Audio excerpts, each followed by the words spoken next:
The needle was already in her hand when the Marine stopped breathing.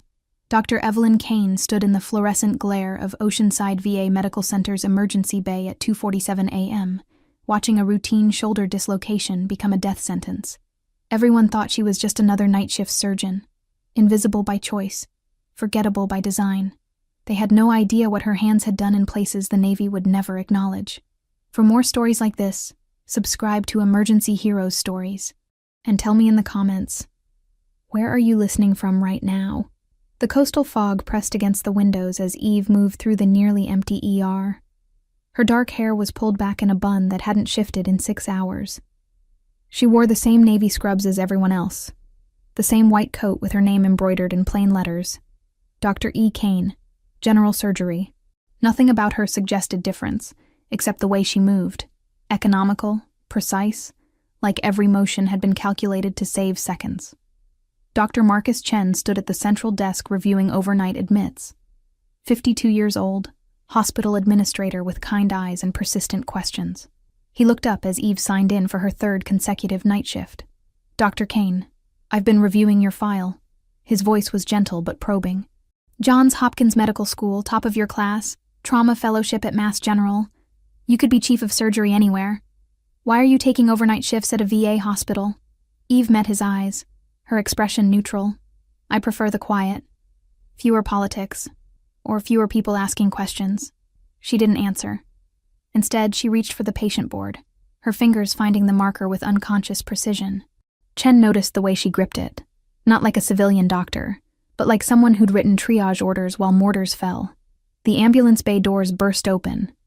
2 paramedics rushed in with a gurney carrying Corporal Danny Torres, 23 years old, muscular build, face tight with pain.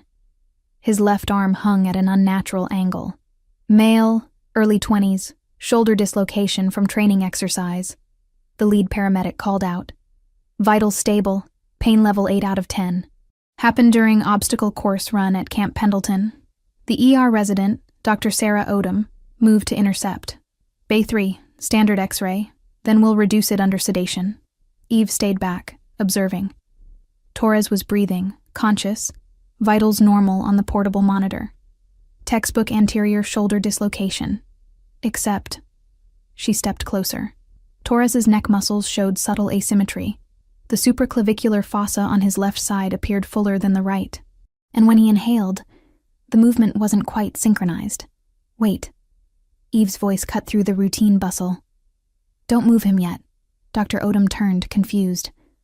Dr. Kane, it's a simple dislocation. Look at his neck.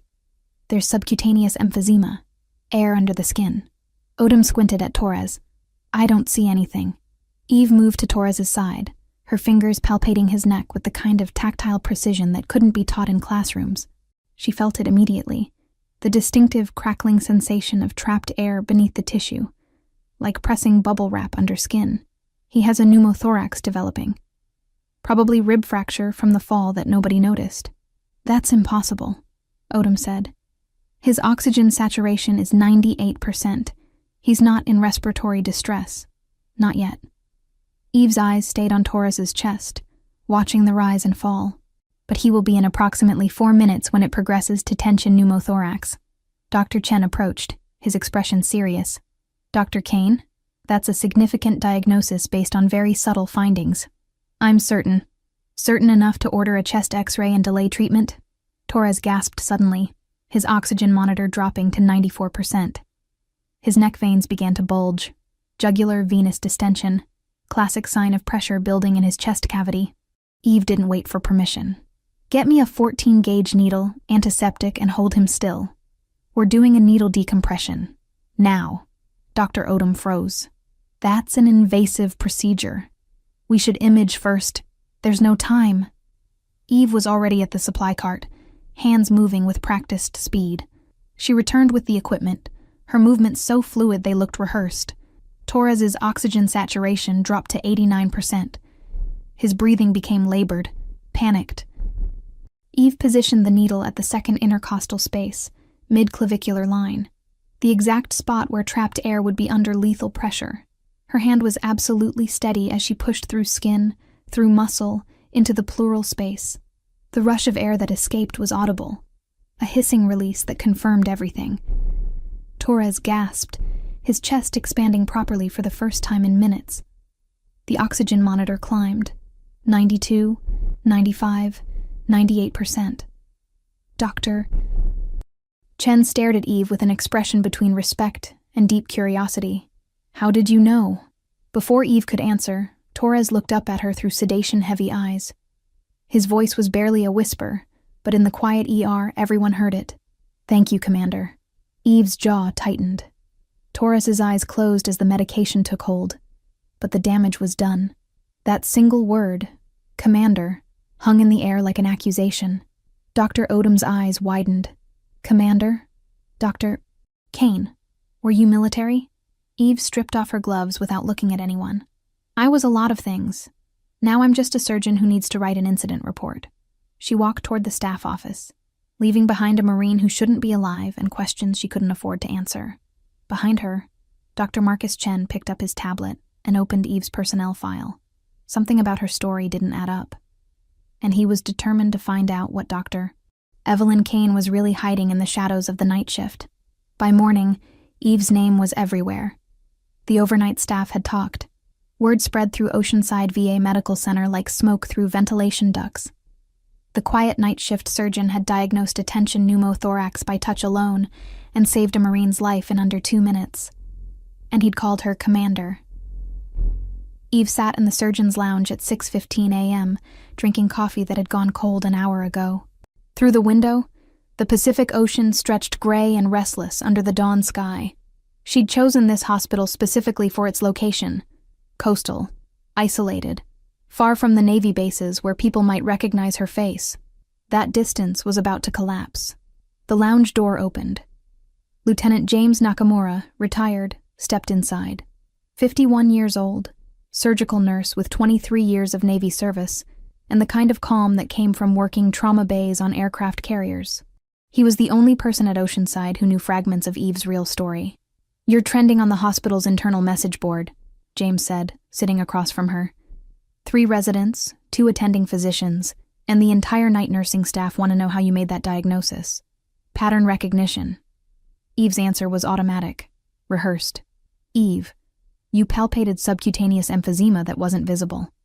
You predicted tension pneumothorax 4 minutes before it became critical. That's not pattern recognition. That's experience. She said nothing. James leaned forward. You've been here 8 months. Night shifts only. No departmental meetings. No case presentations. You avoid the cafeteria during peak hours. You park in the back lot where there are no security cameras. His voice softened. You're operating like you're still undercover. I'm not undercover. I'm just hiding. The question is from what? Or from whom? Before Eve could respond, the overhead speakers crackled to life with a tone that made both of them freeze. 3 sharp beeps followed by silence. The emergency alert reserved for mass casualty events. All senior medical staff report to the main conference room immediately. Repeat, all senior staff to main conference room. This is not a drill. James and Eve exchanged a look. In 8 months, that alarm had never sounded. They moved quickly through the corridors. The conference room was already filling with surgeons, nurses, anesthesiologists, and administrators. Dr. Patricia Holloway stood at the front. Chief of surgery, 62 years old, silver hair and a reputation for running the tightest surgical department on the West Coast. Beside her stood a man in Navy service dress blues. Lieutenant Commander Derek Walsh. 40-something, crisp uniform, and the kind of posture that said he delivered bad news for a living. Doctor. Holloway's voice cut through the murmurs. At 04:22 this morning, the USS Thresher, a Virginia-class submarine conducting deep-sea exercises 200 nautical miles offshore, experienced catastrophic mechanical failure during an emergency surface drill. The room went silent. 37 crew members are being evacuated via Coast Guard helicopter and Navy rescue vessels. 12 are critical condition with injuries consistent with rapid decompression, structural collapse, and cold water immersion. She paused. They will arrive here in approximately 90 minutes. Dr. Marcus Chen, standing near the back, raised his hand. Why Oceanside? San Diego Naval Medical Center has more resources. Lieutenant Commander Walsh answered.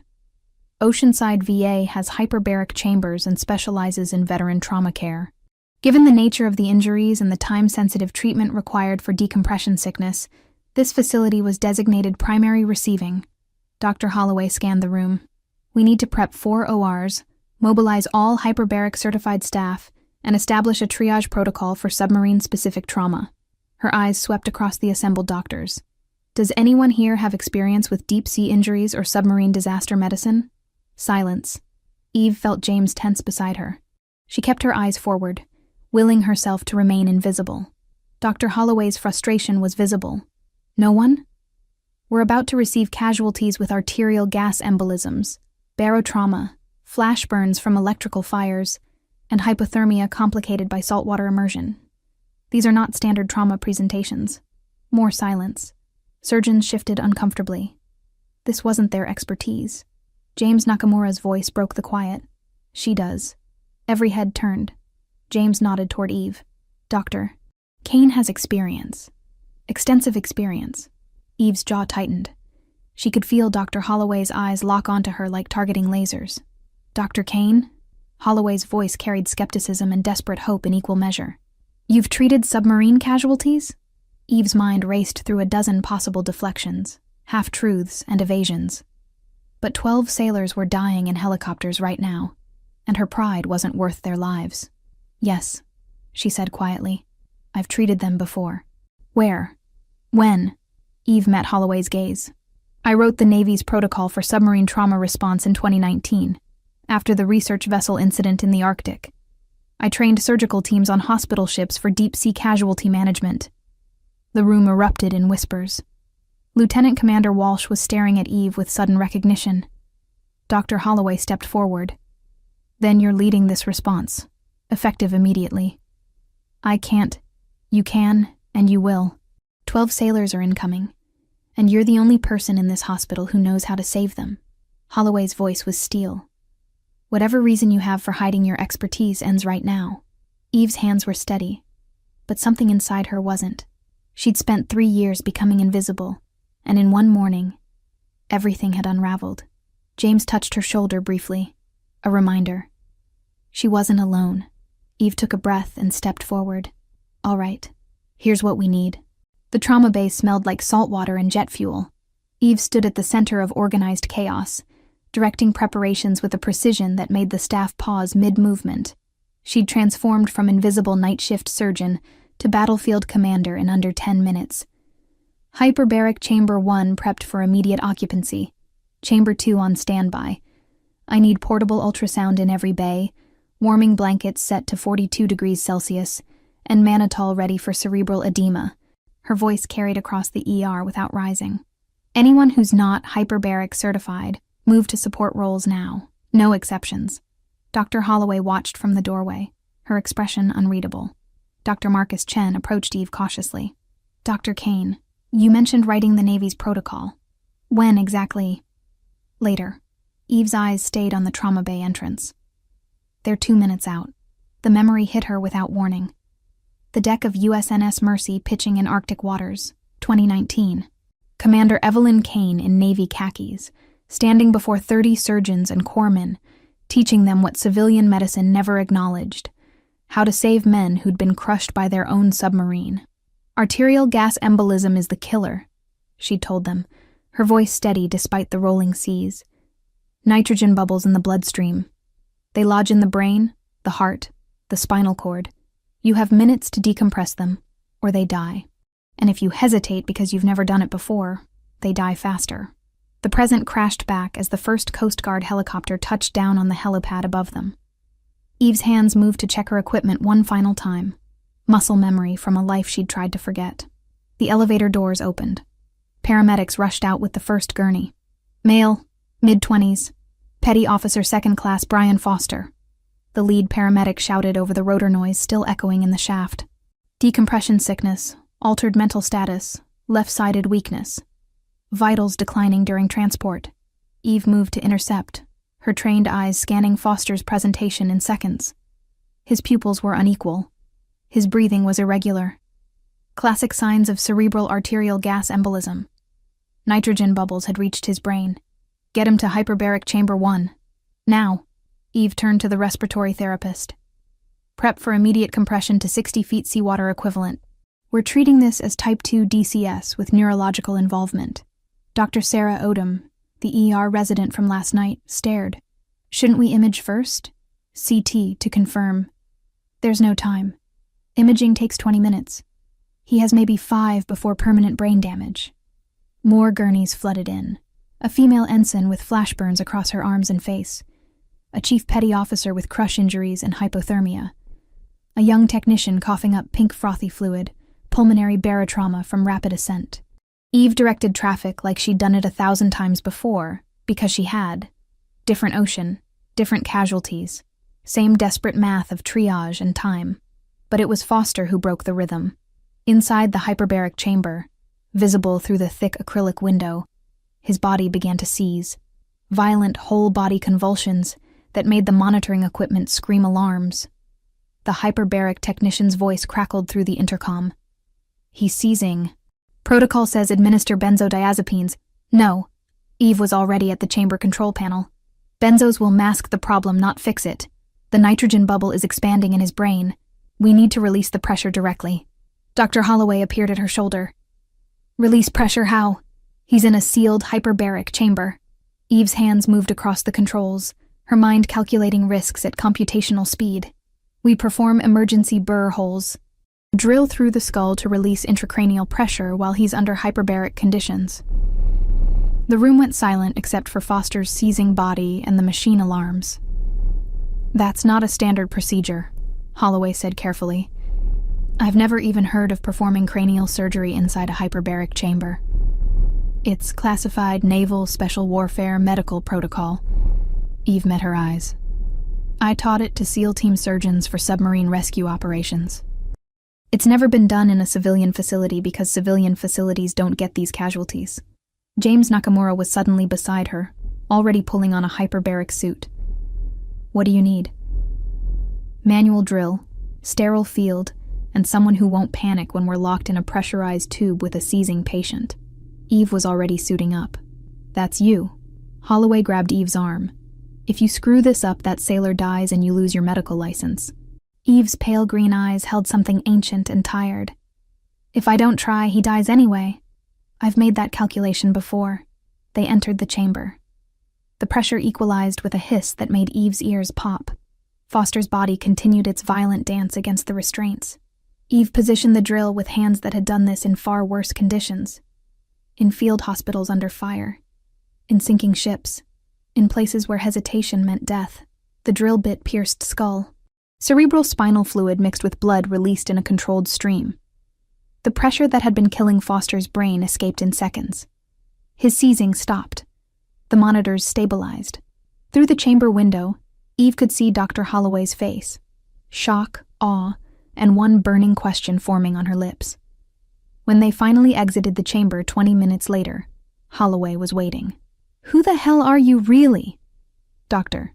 Holloway's office door closed with a finality that made the air feel thinner. Sit.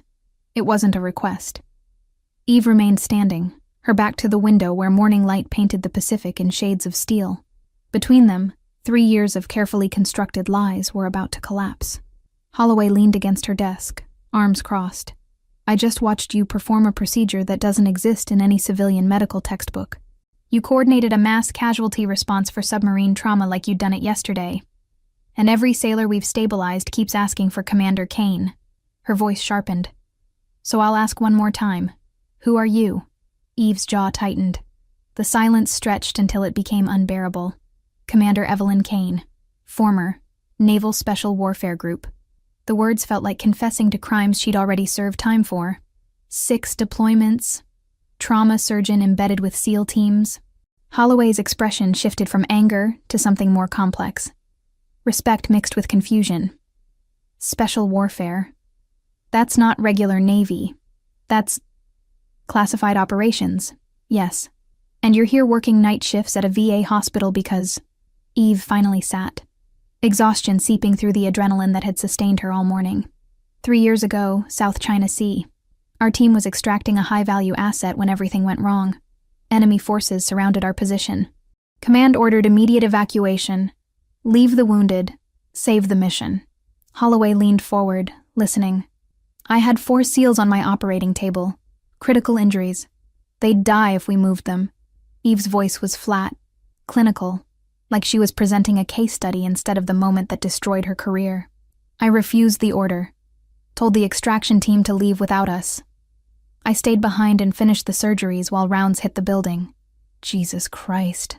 3 hours later, a Marine Force recon unit broke through and got us out. All 4 SEALs survived. Eve met Holloway's eyes.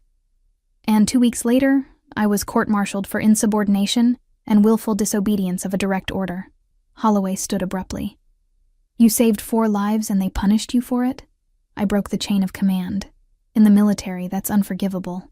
Eve's smile was bitter. The official record says I was discharged for failure to follow operational protocols. And the real reason, the one buried in sealed files, is that my defiance exposed faulty intelligence and command failures. Punishing me publicly would have meant admitting the Navy made mistakes that endangered my team. So they buried you instead. They gave me a choice. Accept the discharge quietly and keep my medical license, or fight it and lose everything. Eve's hands rested on her knees, steady despite the tremor she felt inside. I chose survival. Changed my name slightly, moved across the country, and disappeared into night shifts where nobody asks questions. Holloway was silent for a long moment. Those 4 SEALs you saved, they know what you sacrificed? They wrote letters to the review board, testified on my behalf. It didn't matter. Eve stood. The military doesn't reward insubordination, even when it saves lives. Before Holloway could respond, both their pagers erupted simultaneously.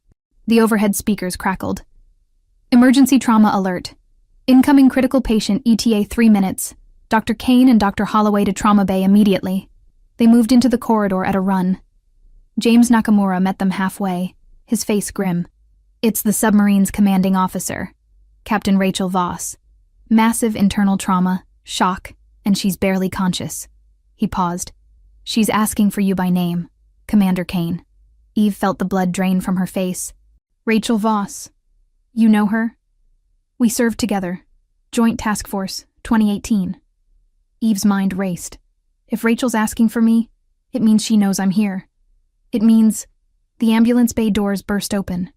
Paramedics rushed in with a gurney carrying a woman in her mid-40s, navy uniform soaked with blood, face pale as death.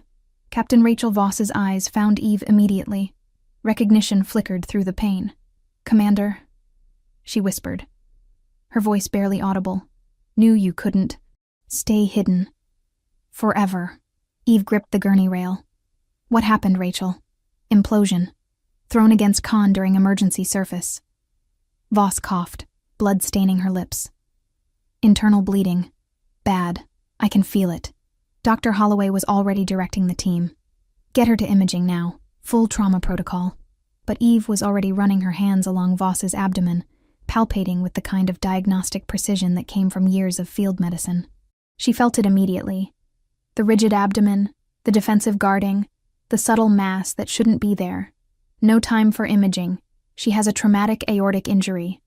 The main artery is torn. She could rupture any second. Voss grabbed Eve's hand with surprising strength. Trust you. Finish what you started. The monitor alarm screamed. Captain Voss's blood pressure was dropping like a stone. Get her to CT now, Dr. Holloway ordered, but Eve was already shaking her head. Patricia, listen to me. A traumatic aortic injury doesn't wait for imaging. Every heartbeat is pushing blood against a torn vessel wall. She could rupture while we're getting pictures.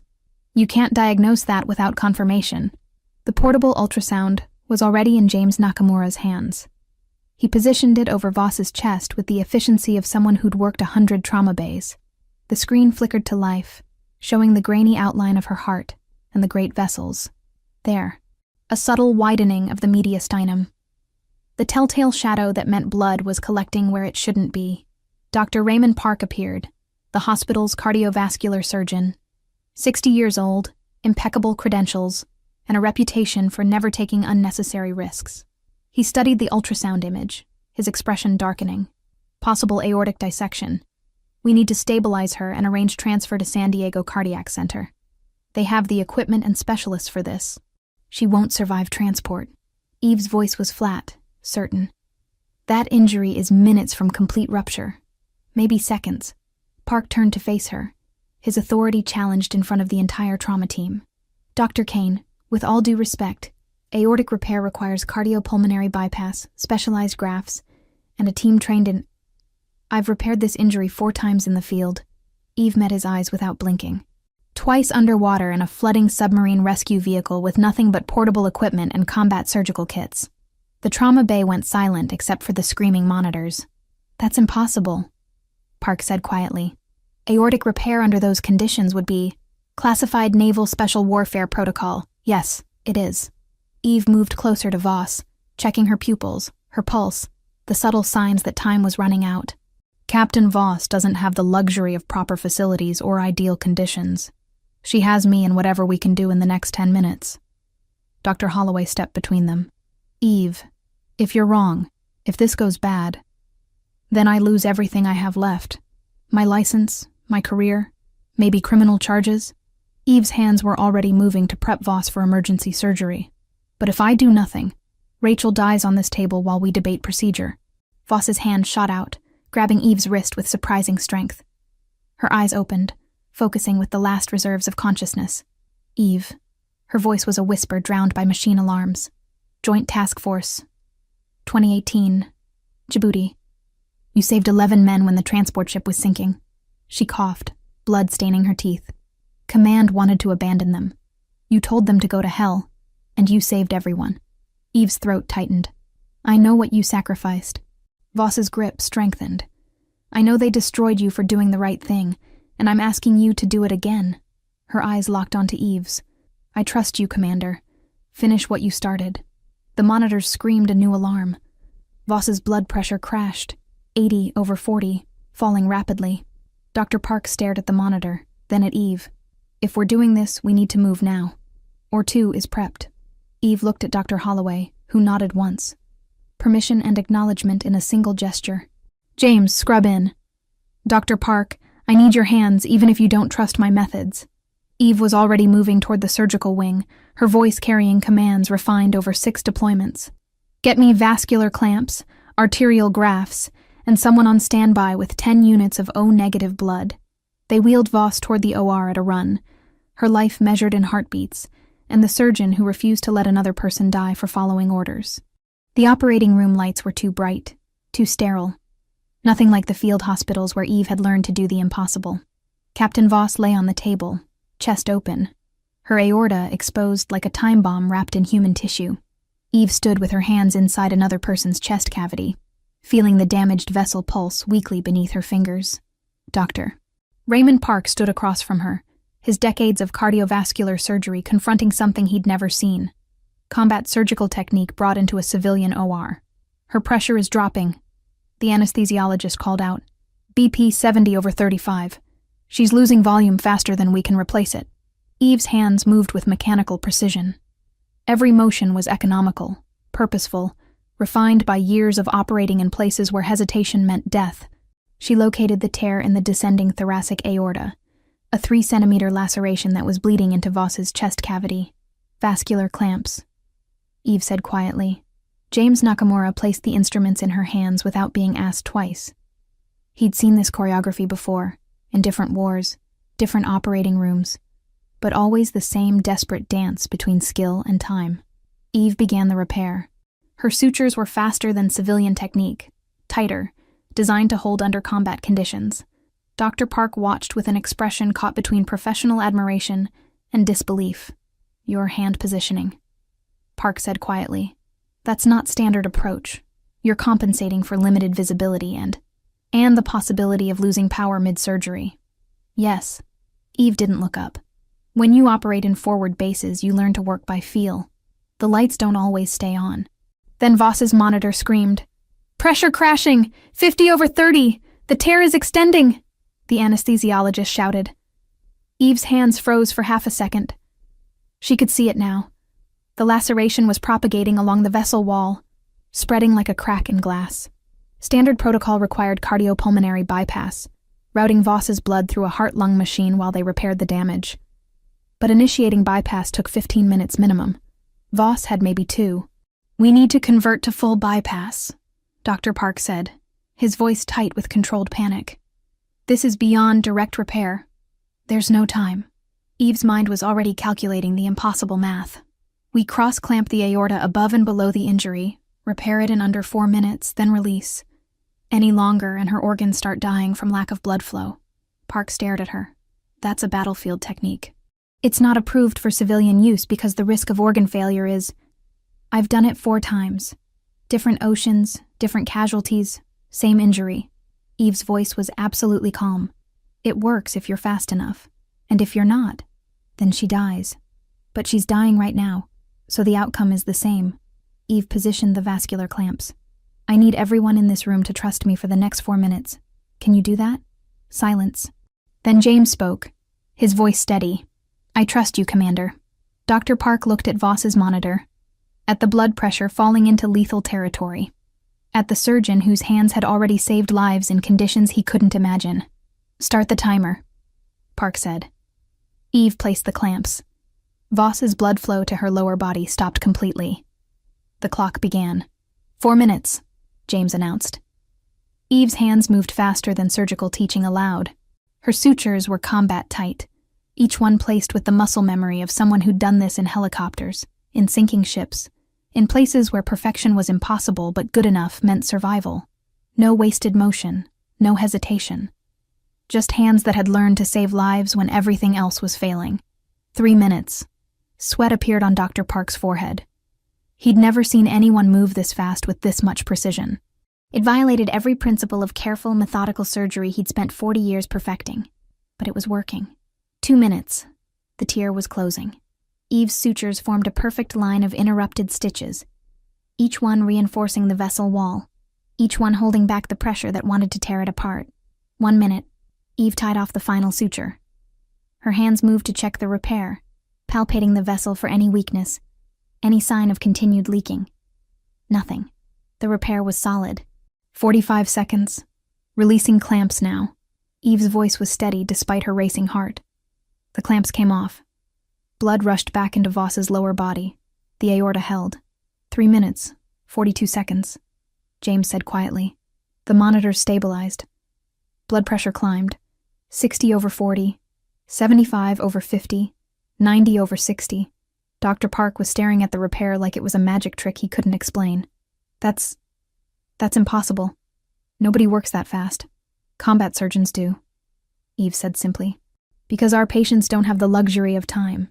The surgical lounge felt smaller than it had that morning. Eve sat alone, still in blood-stained scrubs, her hands wrapped around a coffee cup she hadn't touched in 20 minutes. Through the window, the afternoon sun painted the Pacific in gold and shadow.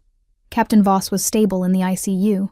12 submarine crew members were alive, and Eve's carefully constructed invisibility had shattered completely. The door opened. Dr. Holloway entered, followed by a man in Navy service dress blues. Rear Admiral Thomas Crane, 60 years old, silver hair, and the kind of face that had delivered bad news to hundreds of families. Eve recognized him instantly. The last time she'd seen that face, it was across a courtroom, prosecuting her for saving lives. Dr. Kane. Admiral Crane's voice was formal, measured. May we speak privately? Dr. Holloway glanced between them, reading the tension. I'll be outside if you need me, Eve. The door closed. The silence stretched like a wound. You were supposed to disappear, Crane said finally. That was the deal. Honorable discharge. Keep your medical license, and fade into obscurity where nobody would ask questions. Eve set down her coffee cup with deliberate care. I did disappear. Night shifts at a coastal VA hospital. No publications, no conferences, no attention. I kept my end of the bargain. Until today. Until you saved 12 sailors using techniques that are classified at the highest levels. Crane moved to the window, his back to her. Naval Special Warfare Protocols. Combat surgical methods that don't exist in any civilian medical database. You exposed yourself, Commander. Former Commander. You made sure of that. I did what the Navy ordered me to do. He turned to face her. The South China Sea operation. You remember what happened? I remember saving 4 men while you wanted me to abandon them. Crane's expression hardened. You remember insubordination, willful disobedience of a direct order during a classified operation. He paused. What you don't know is why that order was given. Eve stood slowly. Enlighten me. The intelligence report that sent your team into that compound was faulty. The high-value target wasn't there. Command knew it 30 minutes before extraction, but pulling out would have meant admitting the operation was based on bad intel. Crane's voice dropped. Your commanding officer ordered you to evacuate because staying longer would have exposed how badly we'd screwed up. The room tilted slightly. You sent us in knowing the intelligence was wrong? Not me. People above my pay grade who didn't want to admit failure. Crane sat heavily in the chair Eve had vacated. When you refused to leave those wounded SEALs, you forced us to send in a rescue team. That rescue team's deployment created a record. Questions were asked. Investigations started. So you court-martialed me to cover up command failures. We scapegoated you to protect institutional credibility. He met her eyes. Punishing you publicly meant we could avoid explaining why the operation happened in the first place. Your insubordination became the story instead of our incompetence. Eve's hands clenched into fists. 4 men are alive because I stayed, and you destroyed my career for it. I know. Crane's voice carried something that might have been regret. I followed orders, just like you were supposed to. The difference is, I didn't have the courage to refuse. He stood. And now you've reminded everyone how good you actually are. 12 sailors are breathing because a surgeon the Navy threw away decided saving lives was more important than staying hidden. Why are you telling me this now? Because in 6 hours the media will descend on this hospital. Captain Voss is a national hero, and the surgeon who saved her life will be front-page news. Crane moved toward the door. The Navy can't bury you twice, Commander. This time everyone will know what you can do. He paused at the threshold. The question is, what are you going to do with that? The door closed.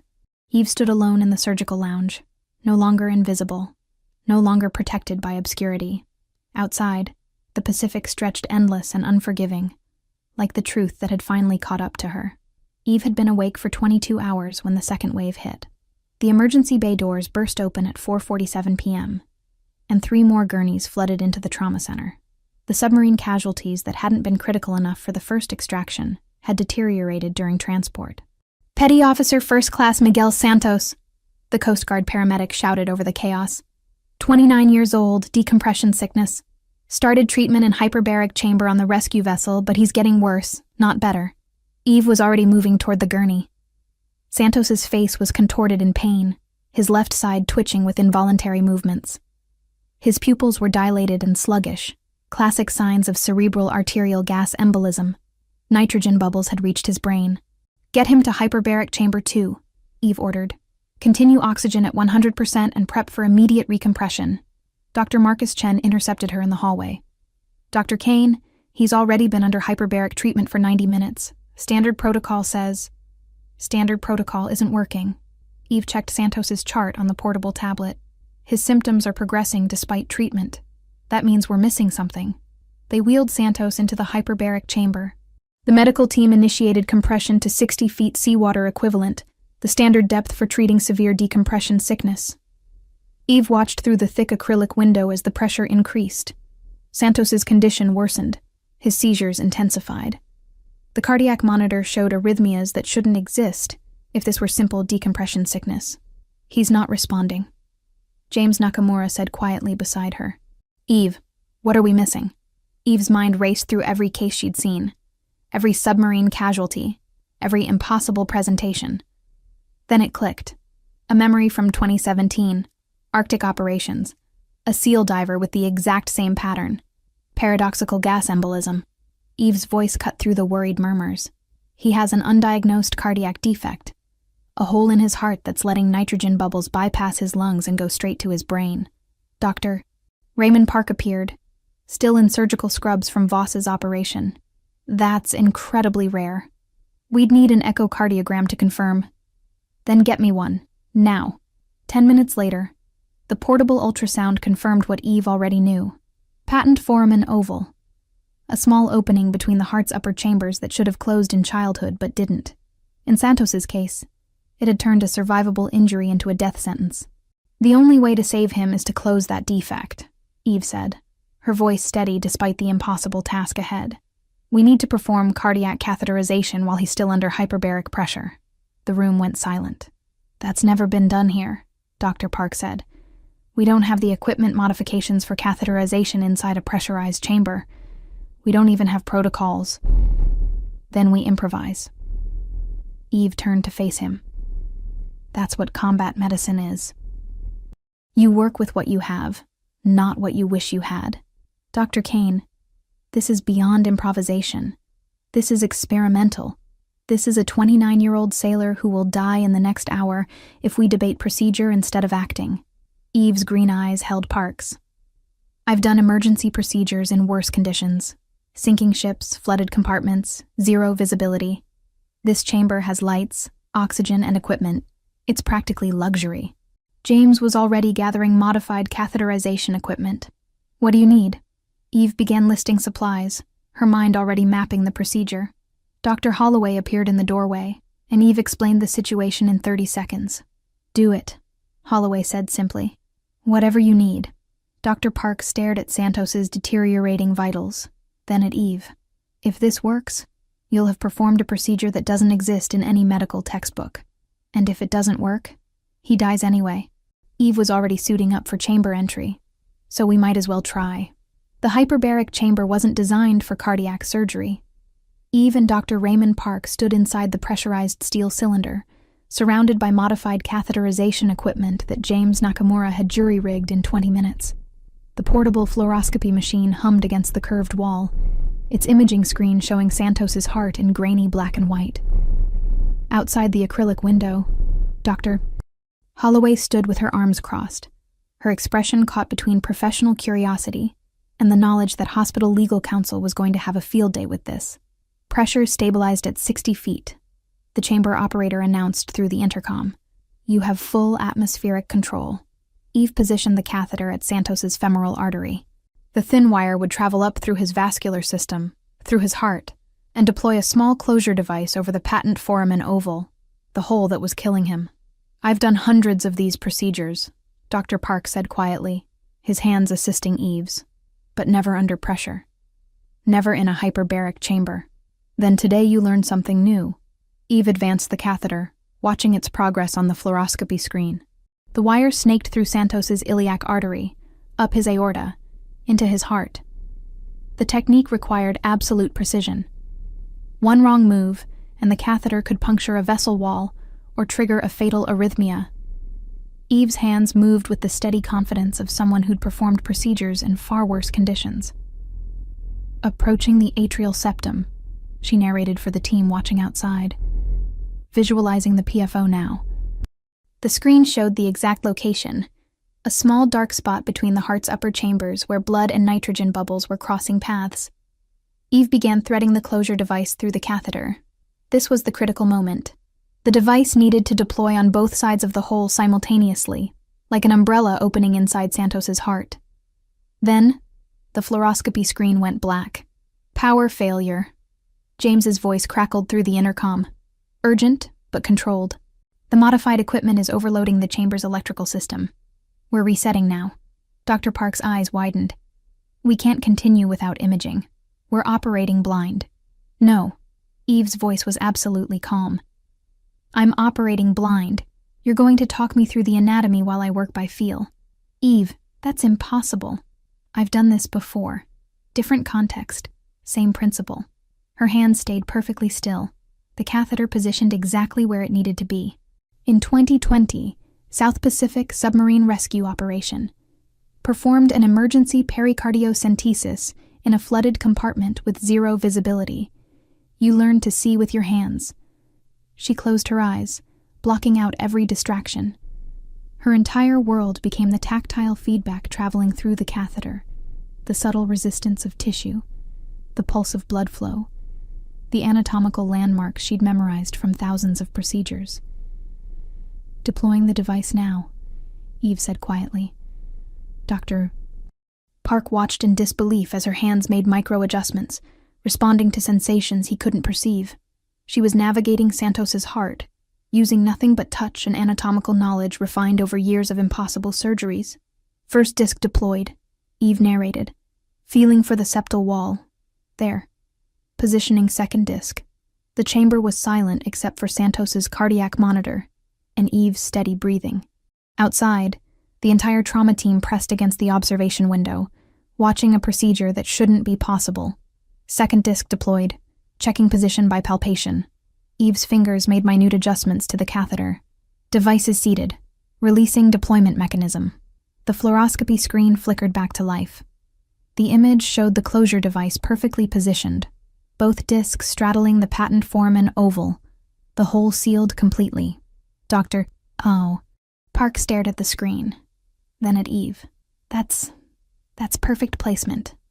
You did that completely blind. Not blind, just using different senses. Eve withdrew the catheter slowly, watching Santos's vitals stabilize in real time. His oxygen saturation climbed. The arrhythmias disappeared. The nitrogen bubbles, no longer able to cross through his heart, began dissolving harmlessly. He's normalizing, the chamber operator said, his voice carrying disbelief. All vitals returning to acceptable ranges. Eve stepped back, stripping off her gloves. Santos was breathing easier now, his face relaxed for the first time since arrival. Dr. Park removed his own gloves, his hands trembling slightly. I've been doing cardiac procedures for 30 years. I just watched you perform one that doesn't exist in any textbook, using a technique that shouldn't work, in an environment that's never been attempted. He paused. Who the hell trained you? Eve met his eyes through the chamber's harsh lighting. War did, and war doesn't give you the luxury of perfect conditions. The media vans arrived at dawn. Eve stood in the hospital corridor, watching through the window as news crews set up cameras and satellite equipment in the parking lot. The submarine disaster had become national news overnight, and someone had leaked the name of the surgeon who'd saved 12 lives using techniques that shouldn't exist. Dr. Evelyn Kane, formerly Commander Kane, United States Navy. The reporter's voice drifted through the television mounted in the waiting area. Sources confirm she was court-martialed 3 years ago for insubordination, but performed multiple life-saving procedures during yesterday's submarine crisis. Dr. Marcus Chen appeared beside her. They're calling you a hero. The hospital's phone lines have been jammed since 5 a.m. with interview requests. I'm not a hero. I'm a surgeon who did her job. A surgeon the Navy threw away, Chen said quietly. And now everyone wants to know why. In the ICU, Captain Rachel Voss had recovered enough to speak. Against medical advice and Dr. Park's protests, she'd insisted on holding a press conference from her hospital bed. Eve watched on the waiting room television as nurses positioned cameras around Voss's room. Voss's voice was weak but clear. I'm alive because of Dr. Evelyn Kane. She diagnosed my injury within minutes, performed an emergency aortic repair using combat surgical techniques, and completed the procedure in under 4 minutes. She paused, gathering strength. She's the best combat surgeon I've ever served with. The Navy should be ashamed they let her go. The reporters erupted with questions. Captain Voss, can you confirm Dr. Kane was court-martialed? Was she discharged dishonorably? Why was a Navy surgeon working at a VA hospital? Before Voss could answer, Rear Admiral Thomas Crane stepped into frame, his dress blues immaculate, his expression carefully controlled. Dr. Kane's separation from the Navy was a complex matter involving classified operational details, Crane said, his voice carrying the weight of institutional authority. What I can confirm is that she served with distinction for 6 deployments and saved countless lives in the most dangerous conditions imaginable. Was she wrongfully discharged? A reporter pressed. Crane's jaw tightened. Commander Kane made decisions in the field that conflicted with operational orders. The circumstances surrounding those decisions remain classified. However, yesterday's events demonstrate that her medical expertise is beyond question. And it was the closest thing to an apology the Navy would ever give. Eve turned away from the television, unable to watch anymore. She walked through the quiet corridors until she reached the surgical wing, the one place that still felt like refuge. James Nakamura found her there, sitting in the locker room, still wearing yesterday's scrubs. You saved 12 people in one night, he said, sitting beside her. A Marine with tension pneumothorax, a sailor with cerebral gas embolism, Captain Voss with a torn aorta, and 9 others who would have died without your intervention. That's the only story that matters. Is it? Eve's voice was hollow.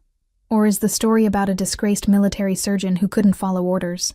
The story is about someone who refused to let people die because some admiral prioritized politics over lives. James's voice was firm. You did the right thing 3 years ago. You did the right thing yesterday. And everyone except the Navy brass knows it. The door opened. Dr. Patricia Holloway entered, holding a manila folder.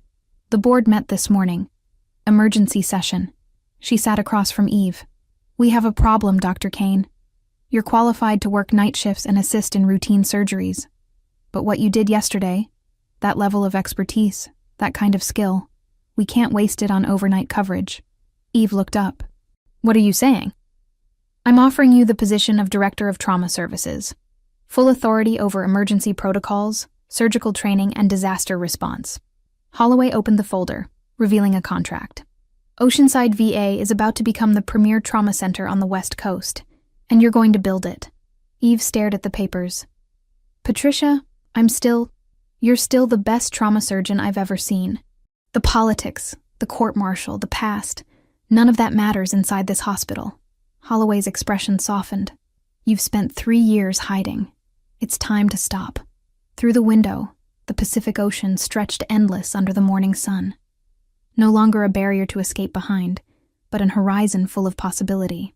3 months changed everything.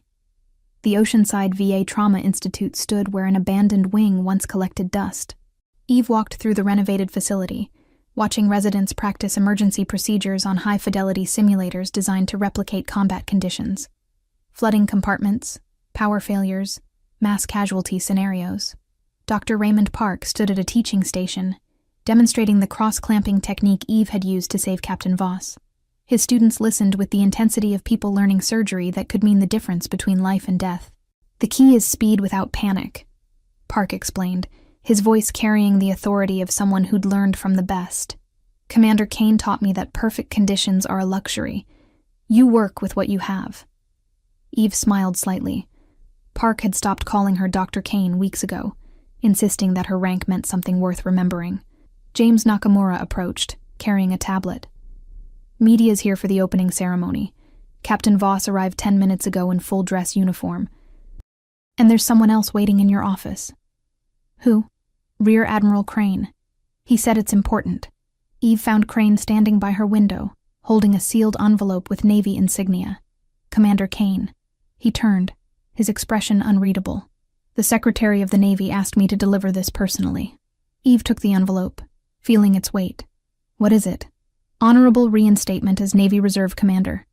Medical consultant position with Naval Special Warfare. You'd train combat surgeons, develop new protocols, advise on disaster response. He paused. No active deployments unless you volunteer. No chain of command conflicts. Just your expertise where it's needed most. Eve opened the envelope, scanning the official letterhead and formal language that translated to, "We were wrong, and we need you back. This is a significant offer," Crane said quietly. "The Navy doesn't often admit mistakes. This is as close as you'll get to an apology." Eve walked to the window. Below, the ceremony was beginning. Captain Voss stood at the podium, her recovered strength evident in her posture. Beside her, the 12 sailors Eve had saved stood in formation, alive, healed, grateful. 3 years ago you gave me a choice, Eve said. Accept discharge quietly or lose everything. I chose survival. She turned to face Crane. Today, I'm making a different choice. She placed the envelope on her desk, unopened. I'm exactly where I need to be, saving lives without waiting for wars to create them. This institute will train surgeons who can work in impossible conditions, who can improvise when protocols fail, who understand that saving lives is more important than following orders. Her voice was steady, certain. I don't need the Navy's approval anymore, Admiral. I have something better. Purpose. Crane studied her for a long moment, then nodded slowly. The offer stands. If you change your mind. I won't. He left without another word. Eve descended to the ceremony. Captain Voss saw her and smiled. The kind of smile shared between people who'd faced death and won. Ladies and gentlemen, Voss said into the microphone, I present Dr. Evelyn Kane, director of the Oceanside VA Trauma Institute, and the reason 12 sailors are standing here today. The applause was thunderous. Later, in Operating Room 1, Eve stood beside Dr. Tier. Park and James Nakamura, teaching a complex vascular repair to 4 residents. Her hands moved with the practiced precision of someone who'd done this 1,000 times, but her voice carried something new. Not just expertise, but hope. The patient doesn't care about your credentials or your past, she told them. They care that your hands are steady and your commitment is absolute. Everything else is just noise. Through the observation window, she could see the Pacific Ocean stretching toward the horizon. No longer an escape route, but a reminder of how far she'd come. They'd tried to bury her for doing the right thing.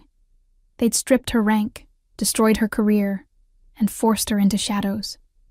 But you can't bury someone who refuses to stop saving lives.